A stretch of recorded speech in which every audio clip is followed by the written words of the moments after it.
Assalamualaikum warahmatullahi wabarakatuh. Perkenalkan, saya Bagas Razwardi Nugroho dari jurusan S1 Sistem Informasi. Nah, di sini saya akan sedikit menjelaskan tentang penerapan statistika probabilitas dalam kehidupan sehari-hari. Nah, pertama, pengertian statistika. Statistika secara umum yaitu ilmu yang mempelajari bagaimana merencanakan, mengumpulkan, menganalisis, dan menginterpretasi dan mempresentasikan data. Statistika dengan statistik itu berbeda. Statistika adalah ilmu yang berkenaan dengan data, sedangkan statistik adalah data atau informasi. Sebagian besar konsep dasar statistika mengasumsikan teori probabilitas. Ada 4 istilah dalam statistika. Yang pertama ada data, unit sampel, dan probabilitas. Yang pertama kita bahas data. Data dalam arti statistika adalah ukuran dari suatu variabel yang bakalan kita cari. Misal kita ingin meneliti tentang umur anak 12 tahun di desa A. Data yang kita cari adalah seberapa banyak anak umur 12 tahun di desa A. Data sendiri dalam statistika dibagi menjadi dua jenis, yaitu kualitatif dan kuantitatif. Nah, kalau yang data kualitatif yaitu meliputi data berskala nominal dan ordinal. Data berskala nominal bisa seperti gender, golongan darah, warna rambut, dan wilayah. Sedangkan data ordinal seperti generasi kelahiran, jawabannya ya dan tidak. Selanjutnya data kuantitatif, yaitu data kuantitatif sendiri terbagi menjadi dua, yaitu data berskala interval dan data berskala rasio. Data interval menunjukkan nilai berjenjang, misal seperti nilai temperatur suatu ruangan, sedangkan rasio menunjukkan suatu jumlah, misal seperti nilai mata uang suatu negara.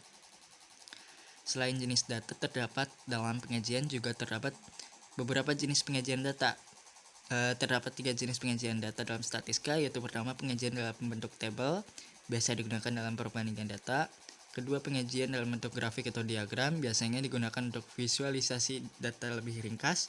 Terakhir, penyajian dalam bentuk peta agar lebih mudah dibaca. Dalam statistika juga dilakukan pengukuran pemusatan data per kelompok. Biasanya ukuran pemusatan data per kelompok menjadi 3, yaitu mean atau rata-rata, median atau nilai tengah, modus atau nilai yang sering muncul. Dalam suatu data populasi, jenis persebaran data kelompok pada populasi itu ada jangkauan, artinya selisih data terbesar dan terkecil suatu sampel atau populasi. Simpangan rata-rata, artinya nilai rata-rata dari selisih setiap data dengan nilai rata-rata. Ragam atau besarnya penyebaran data, dan simpangan baku. Selanjutnya ada populasi. Dalam statistika pasti kita bakalan nemuin data yang cukup banyak dan tiap data yang ingin kita teliti. Jumlah dari banyaknya data yang pengen kita teliti disebut populasi.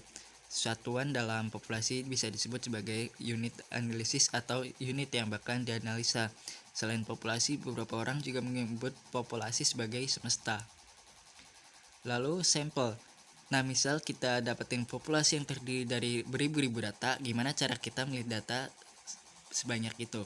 Nah, dalam statistika biasanya kita menggunakan sampel. Sampel itu presentasi dari populasi baik secara karakteristik maupun kuantitas. Semisal ada 5 orang, kita cukup mengambil data 500 untuk digunakan sebagai mewakili dari 5.000 data tersebut. Lalu ada variabel.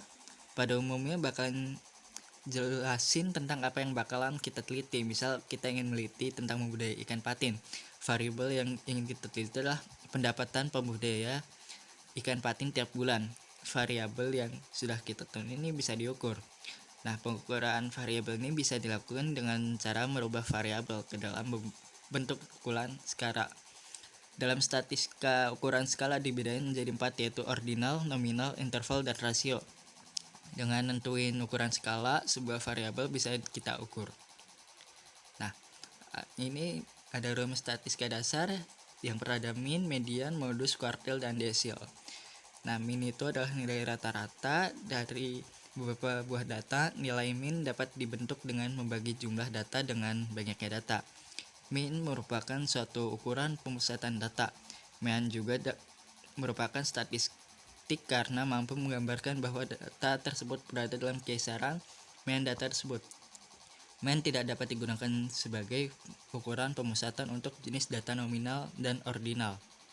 Nah, ini ada rumus main, keterangan M itu main, X epsilon kali nilai X ke I sampai ke N dibagi jumlah individu. Nah, ada median yaitu nilai data tengah dengan pengertian bahwa dari kelompok data dibagi menjadi dua bagian yang sama dan pembagiannya disebut sebagai median. Adapun untuk menentukan nilai median dapat dilakukan dengan cara untuk data yang belum dikelompokkan. Nah, ini ada rumusnya. MD itu median, B itu batas bawah ditambah P panjang kelas interval dalam kurung setengah N yaitu jumlah data dikurang F besar yaitu jumlah frekuensi sebelum kelas median dibagi frekuensi kelas median. Lalu ada modus, yaitu digunakan untuk gejala-gejala yang sering terjadi. Diberikan dengan simbol modus dalam data kuantitatif digunakan dengan berat frekuensi tertinggi. Nah, ini ada rumusnya. Sama dengan modus sama dengan B ditambah B atau batas kelas interval ditambah P atau panjang kelas interval dalam kurung B1 yaitu frekuensi pada kelas modus dibagi B1 plus B2.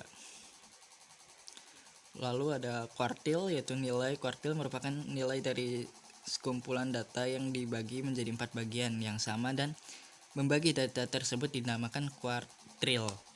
Menentukan nilai-nilai kuartil tersebut dibagi menjadi dua kelompok, yaitu nilai-nilai kuartil untuk data yang belum dikelompokkan ke dalam daftar distribusi frekuensi dan nilai-nilai kuartil yang sudah dikelompokkan ke dalam daftar distribusi frekuensi. Ada penurutan menentukan nilai kuartil antara lain. Nah, seperti ini rumusnya. Yang atas adalah rumus kuartil data tunggal dan yang bawah rumus kuartil data kelompok. Selanjutnya ada desil, yaitu nilai dari sekumpulan data yang dibagi menjadi 10 bagian yang sama dan yang membagi data tersebut dinamakan desil untuk menentukan nilai desil tersebut. Sama seperti kuartil, rumus desil juga ada dua, yaitu pertama data untuk tunggal dan yang kedua untuk data kelompok. Nah, sekian dari sedikit penjelasan dari saya. Mohon maaf bila ada kesalahan kata. Terima kasih atas perhatiannya. Saya Bagas Lazuardi pamit undur diri. Assalamualaikum warahmatullahi wabarakatuh.